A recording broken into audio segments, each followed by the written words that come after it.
How to use MongoDB with Lovable. In order to do that, first log into your lovable.dev and then scroll down and locating here the project that you wish to use. So I have in here actually my workspace. Just open right here the project that you want. For example, let's choose in opening here this market mosaic. And then from in there, you should be able to see a preview of that. Into this, click onto the GitHub icon.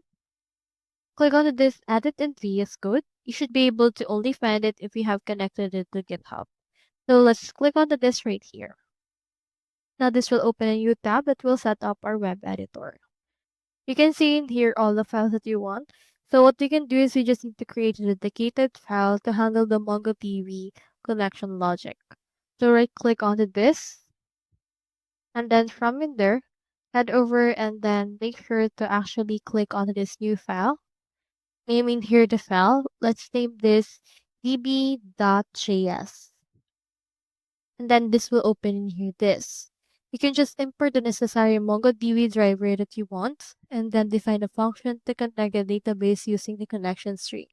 I'll just input right here an example code for the example Node.js with MongoDB driver. So let me just input that right here. Then after that, you can just integrate connection to the main project code. So on your Lovable's main entry point, like for example, right here, these options, what we can do is we can actually import the connection function from your MongoDB connection module and then just connect it using this part. So that's all there is today, and I hope this video helped you out.